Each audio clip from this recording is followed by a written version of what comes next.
Hello everyone. सो आज है हमारा हॉर्टिकल्चर का लेक्चर नंबर 23। ठीक है, तो लेक्चर नंबर 23 हमारा कौन सा चैप्टर का है? ये क्लासिफिकेशन ऑफ वेजिटेबल्स का। ठीक है, अभी हमारा कौन सा चैप्टर चल रहा है? क्लासिफिकेशन ऑफ वेजिटेबल्स चल रहा है। उसमें भी कौन सा topic? Bulb vegetable crops. Bulb vegetable crops सबसे पहले हमने कल से स्टार्ट किया था, तो मैंने आप लोगों को कुछ बेसिक्स बताए थे, साइंटिफिक नेम, उनके बॉटनिकल नेम, ठीक है, और क्रोमोसोम नंबर्स बताए थे, कॉमन नेम्स बताए थे। साथ ही साथ फिर उसके बाद में फिर हमने अनियन किया था। अनियन में भी हमने क्या क्या पढ़ा था? अनियन में हमने किया था उसका साइंटिफिक नेम पढ़ा था। ठीक है, साइंटिफिक नेम क्या होता है? एलियम सिपा होता है। ठीक है, याद रखिएगा, अनियन का साइंटिफिक नेम होता है एलियम सिपा। ठीक है, एलियम सिपा इसका साइंटिफिक नेम होता है। और एलियम जो होता है वो कौन सी फैमिली का, कौन सी लैंग्वेज से लिया गया है? ग्रीक वर्ड से लिया गया। कौन से वर्ड से लिया गया है? एलियम जो है वो ग्रीक वर्ड से लिया गया है। ठीक है, और साथ ही साथ फिर अनियन को क्या कहा जाता है? अनियन को कहा जाता है क्वीन। ठीक है, अनियन को कहा जाता है क्वीन, कहा जाता है क्वीन ऑफ किचन कहा जाता है। इसे इंडिया में इंट्रोड्यूस किया गया है किसके द्वारा? सेंट्रल एशिया के द्वारा। किसके द्वारा? सेंट्रल एशिया द्वारा। ठीक है, याद रखिएगा। इसके बाद में ये हम अनियन को किस रिवॉल्यूशन में लेते हैं? पिंक रिवॉल्यूशन में। किस में? पिंक रिवॉल्यूशन में, याद रखिएगा, पिंक रिवॉल्यूशन में लिया जाता है। इसके बाद में इसमें एक एंसेस्टर पाया जाता है। ठीक है, इसमें एक एंसेस्टर पाया जाता है, उस एंसेस्टर का नाम है एलियम वेबिलोवी। एलियम, एक सेकेंड, हाँ, एलियम वेबिलोवी। वेवी, इसका स्पेलिंग लिख लीजिए अच्छे से, वेवी लोवी। ये बिल्कुल ऐसे ही है। ठीक है, इसे सोचिएगा मत कि हाँ मैंने डबल लिखा है, ये ऐसे ही है, एलियम वेबिलोवी। ठीक है, इसकी फैमिली होती है एलियसी, और इसमें क्रोमोसोम कितना पाया जाता है? 16 पाया जाता है, याद रखिएगा। हाँ, साथ ही साथ इसके कुछ लॉ होते हैं, लॉ प्रोडक्टिविटी इन इंडिया। जैसे कि मैंने आप लोग को बताया था कि इंडिया के अंदर जब इसे कल्टिवेटेड किया जाता है, शॉर्ट डे ट्रॉपिकल कंडीशन पे होता है। ठीक है, कल्टिवेटेड कैसे होता है? शॉर्ट डे ट्रॉपिकल कंडीशन में किया जाता है। फिर साथ ही साथ use of farmer on saved seed, कहा था मैंने कल आप लोग को बताया था, use of farmer on save seeds. फिर उसके मतलब फोटो थर्मो सेंसिटिव क्रॉप होती है। कौन सी क्रॉप होती है? ये फोटो थर्मो सेंसिटिव क्रॉप होती है। इसमें फिर मैंने 3 एक्सपर्ट्स बताए थे। जैसे कि मैंने 3 एक्सपर्ट कौन से बताए थे? महा अनियन बताया था। ठीक है, महा अनियन के बारे में मैंने आप लोगों को क्या बताया था? बताइए। लार्जेस्ट प्रोड्यूसर बताया था मैंने। इसका लार्जेस्ट प्रोड्यूसर कौन सा होता है? ठीक है, इसका लार्जेस्ट प्रोड्यूसर, इसका जो लार्जेस्ट प्रोड्यूसर बताया था मैंने, लार्जेस्ट प्रोड्यूसर बताइए, लार्जेस्ट प्रोड्यूसर क्या होता है? और हाँ, इंडिया में सबसे ज़्यादा इंडिया में सबसे बड़ा मार्केट कहाँ लगता है? बिगेस्ट अनियन मार्केट कहाँ लगता है इंडिया में? Biggest onion market in India. Largest export है। ठीक है, लार्जेस्ट एक्सपोर्ट बताइए, और साथ ही साथ अनियन मार्केट इन इंडिया बताइए। इंडिया में अगर आप लोग को पूछा गया कि इंडिया में इसका सबसे बड़ा मार्केट कहाँ लगता है? कहाँ लगता है? महाराष्ट्र में। अगर स्टेट वाइज पूछा गया तो महाराष्ट्र में। ठीक है, ये महाराष्ट्र में लगता है करके। और अगर पूछा गया महाराष्ट्र में कहाँ लगता है, तो नासिक में लगता है। और अगर पूछा जाए कि अगर लसलगांव इन नासिक दिया है, लसलगांव नासिक, तो होगा लसलगांव नासिक ही इसका नाम है। कहाँ जाता है नासिक में? वो कहाँ? लसलगांव में पाया जाता है। तो याद रखिएगा, महा अनियन जो है वो ऑर्गेनाइजेशन है फॉर एक्सपोर्ट ऑफ अनियन के लिए। और लार्जेस्ट एक्सपोर्ट जहाँ होता है वो नीदरलैंड है। और market in India Maharashtra, Nashik, Lasalgaon in Nashik, Maharashtra. इसमें कुछ कंपाउंड्स पाए जाते हैं, जैसे कि वो इंपॉर्टेंट होते हैं। मैंने आपको बताया था क्वेरेक्टिन कंपाउंड। जो क्वेरेक्टिन कंपाउंड जो पाया जाता है वो येलो कलर पिगमेंट के लिए पाया जाता है। क्यों पाया जाता है? येलो कलर पिगमेंट के लिए पाया जाता है। कैचकोल जो है एंटी फंगल फैक्टर के लिए पाया जाता है। फिर लैक्री मैटर फैक्टर जो पाया जाता है वो क्यों पाया जाता है? Tear induce factor. मैंने आपको बताया था 1 प्रोपेनाइल सल्फ्योनिक एसिड। क्या बताया मैंने? 1 प्रोपेनाइल सल्फ्योनिक एसिड, टीयर इंड्यूस फैक्टर। याद रखिएगा, टीयर इंड्यूस फैक्टर। इसमें इसका नाम क्या है? इसमें कौन से कंपाउंड है? ये लैक्री मैटर फैक्टर कंपाउंड। कौन सा? लैक्री मैटर फैक्टर कंपाउंड। ठीक है, याद रखिएगा। एलिल प्रोपाइल डिसल्फाइड पाया जाता है, डिसल्फाइड, एलिल प्रोपाइल डिसल्फाइड। जो पंजेंसी पाई जाती है, तिखटपन, जो तीखापन पाया जाता है, वो कैसे पाया जाता है? एलिल प्रोपाइल डिसल्फाइड में, है ना। एलिन जो पाया जाता है वो एलिन कहाँ प्रेजेंट होता है? Amino acid present in bulb. Alliin compound कहाँ होता है? एमिनो एसिड प्रेजेंट, जो बल्ब में जो एमिनो एसिड प्रेजेंट होता है ना, वहाँ पे एलिन कंपाउंड पाया जाता है, याद रखिएगा। इसके बाद में मैंने एलिनेज बताया था, फ्रैक्टन बताया था, और बेनेडियम बताया था। ठीक है, ये आप लोगों को याद होगा। ठीक है। एलिसिन बताया था, एलिसिन टिपिकल ऑर्डर जो होता है इसमें उसके लिए होता है, ठीक है, टिपिकल ऑर्डर। चलिए टेम्परेचर रिक्वायरमेंट बताया था, सीड जर्मिनेशन के लिए कितना लगता है, सीड जर्मिनेशन के लिए, बल्ब डेवलपमेंट के लिए कितना लगता है इसका, हाँ याद रखिएगा, बल्ब डेवलपमेंट के लिए लगता है 50.5 21 डिग्री सेल्सियस, और ये सीड जर्मिनेशन के लिए 20 to 25 डिग्री की सेल्सियस लगता है। White colour onion susceptible to bolting याद रखिएगा, white colour onion susceptible to bolting याद रखिएगा, ठीक है। सीड रेट जो होता है, सीड रेट कितना खरीफ में कितना पाया जाता है, 12 से 15 kg पर हेक्टेयर, ठीक है। जो सीड रेट है वो खरीफ में कितना पाया जाता है, 12 से 15 kg पर हेक्टेयर, और रबी में पाया जाता है 10 से 12 kg पर हेक्टेयर, ठीक है, 10 से 12 kg पर हेक्टेयर पाया जाता है। और हार्वेस्टिंग जो होती है, इसकी जो हार्वेस्टिंग होती है याद रखिएगा, हार्वेस्टिंग कितने परसेंट नेक फॉल डाउन होता है, 25 to 50%। पूछा जाता है कि हार्वेस्टिंग के टाइम जो नेक फॉल जो होता है वो डाउन कितने परसेंट होता है, 20 to 50% नेक फॉल डाउन हो जाता है, और ड्राइंग हो जाता है, उसका जो टॉप्स होता है जहाँ पर सीड्स अवेलेबल होती है वो सीड्स ड्राई हो जाती है, ऊपर का पूरा टॉप पोर्शन ड्राई हो जाता है, तो हार्वेस्टिंग टाइम। फिर इसकी वैरायटीज़ मैंने आप लोगों को कल कुछ बताई थी, जैसे कि पूषा में बताया था, पूषा रिद्धि, पूषा सौम्या, पूषा रत्नार, पूषा माधवी, ठीक है, ये इसकी वैरायटीज़ थी। और इसकी अर्का में थी विश्वास, सोना, लालिमा, भीम, ठीक है, पाम लोहित, फुले स्वर्णा, अर्का, कीर्तिमान, ये इसकी वैरायटीज़ है, ठीक है, याद रखिएगा। चलिए अब हम इसके बाद में हम कल करने वाले थे, मैंने आप लोग को बताया था गार्लिक के बारे में, ठीक है, ये मैंने सब यहाँ से मिटा दिया क्योंकि मैंने आप लोग को कल ये सब सिर्फ रीड कराया है, हम लोगों ने देखिए 5 मिनट में सब चीज़ रीड कर लिया है। अब हम स्टार्ट करेंगे गार्लिक से, ठीक है, हेडिंग डाल लीजिए गार्लिक। गार्लिक में भी मैंने आप लोग को कल बताया था, इसका सबसे पहले एंसेस्टर बताया था। इसमें कौन सा एंसेस्टर पाया जाता है, इसमें पाया जाता है एलियम लॉन्गी कप्सिस, हट जा भाई, लॉन्गी कैस्पिस, ठीक है, लॉन्गी। इसमें जो एंसेस्टर पाया जाता है याद रखिएगा, इसमें और अनियन में जो एंसेस्टर पाया जाता है ये इंपॉर्टेंट है, दोनों के दोनों एंसेस्टर पूछे जाते हैं, ठीक है, अच्छे से याद रखिएगा। उसके बाद में इसे नेक्टर ऑफ लाइफ कहा जाता है, क्या कहा जाता है, इसे नेक्टर ऑफ लाइफ कहा जाता है, ठीक है, नेक्टर ऑफ लाइफ कहा जाता है इसे। और ये जिसमें जो पेरेनियल क्रॉप यूज होती है, जिसमें क्रॉप्स यूज़ होती है वो स्पाइसेस एंड कॉर्निमेंट के लिए यूज़ करती है। याद रखिएगा, आप लोग को पूछा जाएगा कि बल्ब, ऐसी कौन सी बल्ब क्रॉप है जो स्पाइसेस एंड कॉर्निमेंट दोनों में यूज़ की जाती है, जिनमें दोनों पाया जाता है, तो वो कौन सी है, गार्लिक, जिसमें स्पाइसेस भी के लिए भी इसे स्पाइसेस में भी गिना जाता है और कॉर्डिमेंट में भी गिना जाता है, ठीक है, याद रखिएगा, कॉर्डिमेंट में भी इसे गिना जाता है। चलिए ठीक है, अब नेक्स्ट कौन सा है, इसमें जो सेक्सुअली स्टेराइल जो पाया जाता है वो नॉन फ्लावरिंग बर्ड में पाया जाता है, ठीक है, सेक्सुअली स्टेराइल जो पाया जाता है इसमें, सेक्सुअली स्टेराइल जो सेक्सुअली स्टेराइल पाया जाता है नॉन फ्लावरिंग बर्ड में, किसमें, नॉन फ्लावरिंग बर्ड में पाया जाता है,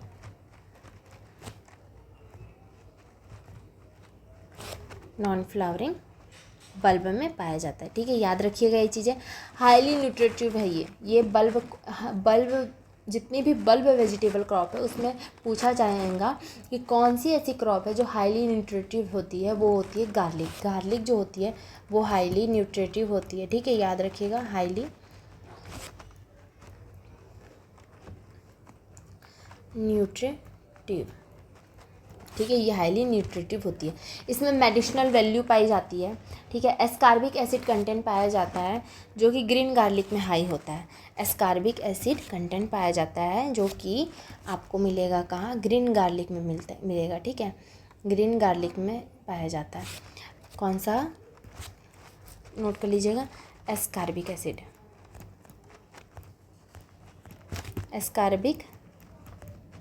एसिड जो पाया जाता है कंटेंट वो ग्रीन गार्लिक में वेरी हाई प्रॉपर्टी, इसमें ग्रीन गार्लिक में हाई प्रॉपर्टी पाई जाती है इसकी, ग्रीन गार्लिक में, ठीक है, याद रखिएगा, एस्कार्बिक एसिड जो कंटेंट है वो हाई मात्रा में कहाँ पाया जाता है, ग्रीन गार्लिक में पाया जाता है। गुड एजेंट फॉर किस पेशेंट्स के लिए ये गुड एजेंट माना जाता है, चलिए बताइए, गुड एजेंट माना जाता है हाई ब्लड प्रेशर, जिसको हाई ब्लड प्रेशर की शिकायत बहुत ज़्यादा है, मतलब उनको थोड़ा कुछ ना आप बोल दो, थोड़ा कुछ उनको बस हल्का सा टेंशन क्या आ जाए, बस वो उनका ब्लड प्रेशर भाई वो आसमान छूने लगता है, तो बस उनको, उनके लिए सबसे बड़ा जो है रामबाण इलाज है गार्लिक। रोज़ सुबह मॉर्निंग में गार्लिक खाओ, अपना ब्लड प्रेशर दूर भगाओ।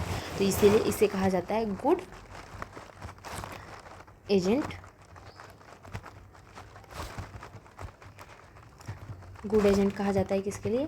हाई ब्लड प्रेशर वाले के लिए, ठीक है। इसके बाद में इसमें जो मैंने अभी थोड़ी देर पहले आपको बोला ना, रोज़ मॉर्निंग में एक गार्लिक खाओ, तो इसलिए देखिए medicinal and anti microbial purpose के लिए इसे कंज्यूम किया जाता है, ठीक है। इसके जो क्यूलिनरी जो इसकी होती है, क्यूलिनरी जानते हैं ना, जो ऊपर छिलका होता है, अपर जो छिलका होता है उसके अंदर जो लहसुन जो गार्लिक पाई जाती है, ठीक है, वो क्यूलिनरी होती है। उसे medicinal and anti microbial purpose के लिए भी यूज़ किया जाता है, कंज्यूम मतलब कि खाया भी जाता है इसे, ठीक है, याद रखिएगा इसे।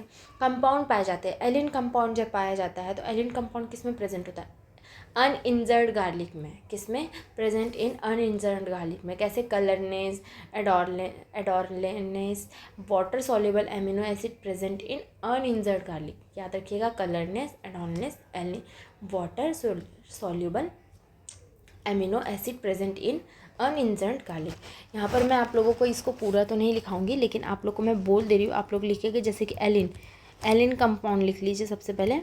एलिन कंपाउंड जो होता है, नोट करिए, नोट करते चलिए। एलिन कंपाउंड, कलरनेस, चलिए लिखा ही देती हूँ, colourless, odourless, water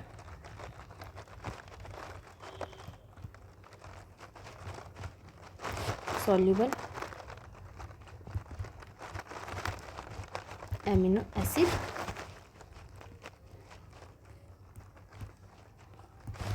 present in uninjured garlic, ठीक है, याद रखिएगा। इसके बाद में इसमें एक और कंपाउंड पाया जाता है, और वो कंपाउंड क्या होता है? वो कंपाउंड होता है diallyl disulfide, diallyl disulfide, हाँ, डाई एलिल डिसल्फाइड होता है, जिसे एलिसिन कहा जाता है। इसे क्या कहा जाता है? एलिसिन कहा जाता है, डाई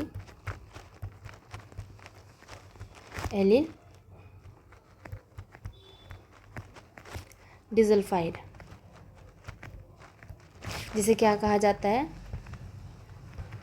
जिसे एलिसिन कहा जाता है, ठीक है, इसे एलिसिन कहा जाता है, जो कि anti bacterial substance and sulphur compound impact tree garlic order and flavour and pungency के लिए किया जाता है। कौन सा इसमें कौन सा कंपाउंड प्रेजेंट होता है? मतलब कि जो एलिसिन जो कंपाउंड है वो कहाँ प्रेजेंट होता है?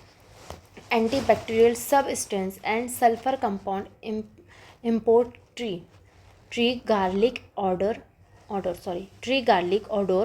And flavour and pungency.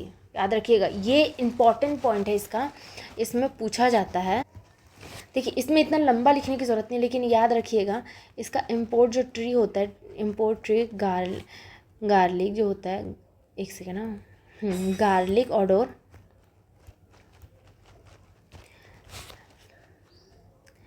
Flavour and pungency, ये इसमें पाया जाता है, और ये इंपॉर्टेंट है। हाँ, सबसे मेन पॉइंट कि आपको इसी लाइन के द्वारा ये पूछा जाता है, ये इंपॉर्टेंट है, याद रखिएगा, ठीक है। अब चलिए बताइए, अब जैसे कि अब इसके कुछ प्रोडक्ट्स होते हैं, ठीक है, प्रोडक्ट्स में लिख लीजिए। ये सब इतना इंपॉर्टेंट होते नहीं है वैसे, अब ज़्यादा इसमें बहुत सारा चीज़ होता है, इसका प्रोडक्ट्स से होते हैं, इसके कुछ पॉइंट्स होते हैं, ठीक है, वो सब उतने ज़्यादा हाईली इंपॉर्टेंट नहीं होती। जैसे कि कुछ इसमें कुछ प्रोडक्ट पाए जाते हैं, जैसे कि गार्लिक ऑयल जो होता है, ठीक है, गार्लिक जो ऑयल पाया जाता है वो प्रोडक्ट ऑफ कॉमर्स के लिए पाया जाता है, ठीक है। गार्लिक ऑयल को जो है प्रोडक्ट ऑफ कॉमर्स कहा जाता है। और इसमें उसमें बल्ब कंटेंट जो होता है, बल्ब कंटेंट में जो फ्रेश गार्लिक बल्ब कंटेंट जो पाया जाता है, ठीक है, ऑयल के लिए जो वोलेटाइल होता है 0.1 to 0.4%, बस 0.1 to 0.4% पाया जाता है, ठीक है। इसके बाद में इसमें कॉमर्शियल प्रोपागेशन जो किया जाता है, कॉमर्शियल जो प्रोपागेशन किया जाता है वो bulb modified stem bulb type, याद रखिएगा, बल्ब टाइप किया जाता है, ठीक है। उसमें क्या है कि उसमें एक पॉइंट है, नोट करते चलिएगा, सुन लीजिएगा, नोट करने की तो ज़्यादा ज़रूरत नहीं है, आप लोग सुन लेंगे तो वही ज़्यादा अच्छा है। Clove and inflorescence bulb in some cases में क्या होता है, कुछ केसेस में होता है क्लोव एंड इन्फ्लोरेसेंस बल्ब्स पाए जाते हैं, ठीक है, याद रखिएगा। इसमें प्रोपगेशन किया जाता है, इसमें कब, multiple bulbs, usually 10 to 32 cloves में, जो गार्लिक की क्लोव्स होती है उसमें। इसके बाद में क्या है कि इसकी सीड रेट जो होती है, सीड रेट इंपॉर्टेंट है, याद रखिएगा। 5 kg क्लोव्स, इसकी जो 5 kg क्लोव्स होती है, 5 kg, जो कि 8 से 10 mm डायामीटर, याद रखिएगा, ठीक है। ये पूछा जाता है, याद रखिएगा, सीड रेट में, ठीक है। हाँ, सीड रेट के साथ साथ एक मेन इम्पॉर्टेंट पॉइंट है, याद रखिए कि गार्लिक जो है प्लांटेड कब किया जाता है, ठीक है, कौन से सीज़न में किया जाता है, ये सिर्फ विंटर में, only in winter season during 2 week of October, याद रखिएगा, 2nd week of October, and only winter crop, only winter season में, ओनली विंटर सीजन में, वो भी कब, 2nd वीक ऑफ अक्टूबर, ठीक है, याद रखिएगा ये चीज़ें, ये भी इम्पॉर्टेंट है कि इसे कब इसका प्लांटेशन किया जाता है, तो ओनली विंटर सीजन में किया जाता है, 2nd वीक ऑफ अक्टूबर में, ठीक है। इसकी कुछ कंडीशंस पाई जाती है, जैसे कि क्या है, जैसे कि इंडिया में जो है ये मोस्टली शॉर्ट डे प्लांट होता है, ठीक है, शॉर्ट डे प्लांट होता है, साथ ही साथ क्या है कि short day condition and cool temperature promote vegetables growth के लिए, ठीक है यार, बहुत बेटर होता है, कूल टेम्परेचर होना चाहिए इसकी बेटर ग्रोथ के लिए, और साथ ही साथ कि इसकी जो length higher will be the yield, मतलब कि अगर इसकी यील्ड आपको बहुत ज़्यादा अच्छी चाहिए तो इसकी लेंथ अच्छी खासी होनी चाहिए, जितनी रिक्वायरमेंट होती है उतनी लेंथ होनी चाहिए इसके लिए, ठीक है। फिर इसका जो इसमें जो एक्सपोर्ट पर्पस के लिए इसको ग्रो किया जाता है, उस टाइम याद रखिएगा, specific requirement for export purpose, note कर लीजिए, specific requirement for export purpose 40 to 60 centimetre ठीक है, diameter with 10 to 15 cloves in each bulb, याद रखिएगा, ठीक है, इसको याद रखिएगा। इसकी 2-3 ही वेराइटीज़ होती है, जैसे कि पंत लोहित एग्री फाउंड, ठीक है, Pant Lohit Agrifound Parvati white, ठीक है, Pant Lohit Agrifound Parvati white, ये इसकी कुछ वेराइटीज़ होती है। और हाँ, इसके भी हार्वेस्टिंग में आप एक चीज़ याद रखिएगा, इसका भी 100% नेक फॉल हो जाता है, मतलब कि जो पत्तियां हैं वो सूख जाएगी, झड़ जाएगी, ठीक है, 100% क्या होगा, पत्तियां सूख जाएंगी, झड़ जाएंगी, ठीक है, वो नेक डाउन हो जाता है। चलिए, गार्लिक स्प्लिटिंग जो होता है, गार्लिक स्प्लिटिंग होती है, ठीक है, इसमें क्या होता है, गार्लिक स्प्लिटिंग कब होती है, जब इसकी हार्वेस्टिंग आप डिले कर दो, तब जब आप लोग इसकी हार्वेस्टिंग डिले कर देते हैं तो इसमें क्या होता है, गार्लिक स्प्लिटिंग हो जाती है, ठीक है। चलिए, अब हम नेक्स्ट क्रॉप स्टार्ट करते हैं। गार्लिक में मैंने आपको काफ़ी कुछ बता दिया है, ठीक है, इसकी जो जो इंपॉर्टेंट चीज़ें रहती हैं मैंने आप लोग को नोट करा दी। इसके बाद में जो जो इंपॉर्टेंट रहता है, कुछ कुछ चीज़ें मैंने आपको बोल के बताया है, आप लोग सुन के नोट कर लीजिएगा, आप लोग को जैसा इंपॉर्टेंट लगता है वैसे। हालांकि ये सब उतनी ज़्यादा ये नहीं था कि मैं यहाँ आपको आप लोगों को लिख के बताऊँ, जितना सही लगा उतना मैंने आप लोग को यहाँ नोट करा दिया है, इनको ही आप पढ़ लीजिएगा अच्छे से, ठीक है। चलिए, अब हम नेक्स्ट क्रॉप स्टार्ट करते हैं इसकी। चलिए, हेडिंग डालिए, रेडिश,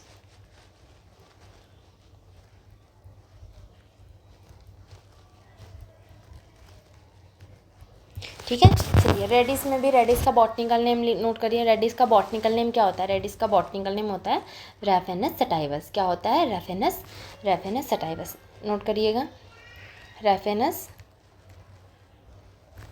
सटाइवस, ठीक है। इसका बॉटनिकल नेम क्या होता है, रैफेनस सटाइवस, इसका बॉटनिकल नेम होता है। इसमें कितने क्रोमोसोम नंबर पाए जाते हैं, इसमें 18 क्रोमोसोम नंबर पाया जाता है। और इसकी फैमिली क्या होती है, फैमिली होती है ब्रासिकेसी, ठीक है, ब्रासिकेसी इसकी फैमिली होती है, ब्रासिकेसी इसकी फैमिली होती है। और इसका ओरिजिन कहाँ का है, ओरिजिन है इसका मेडिटेरियन रीजन, ठीक है, ओरिजिन कहाँ का है इसका, मेडिटेरेनियन रीजन का है, ठीक है, याद रखिएगा, इसका ओरिजिन है मेडिटेरेनियन रीजन का है। रेडिश रूट जो है वो रूट से डेवलप होता है, रेडिश जो है वो कहाँ से डेवलप्ड होता है, रूट डेवलप्ड होता है for primary roots and hypocotyl, क्या है। चलिए, कुछ पॉइंट्स हैं इंपॉर्टेंट है, मैं आप लोगों को बताती जाती हूँ, आप लोग नोट करते चलिएगा। जैसे कि radish root develop from primary roots and hypocotyl, कहाँ से, primary primary roots and hypocotyl.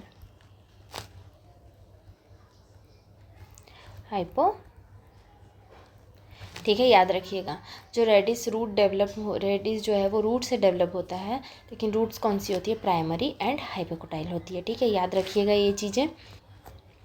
इसमें जो एशियाटिक रेडिस जो होती है, मतलब कि जो एशियाटिक रेडिस होती है ओरिजिनेटेड फ्रॉम, कहाँ से ओरिजिनेटेड होती है, ये कहाँ से मतलब ओरिजिनेटेड हुई है, रेफेनस सटाइवस। ठीक है, रेफेनस सटाइवस लिखिए, नोट करिए, रेफेनस सटाइवस, रेफनी स्ट्रोडिस।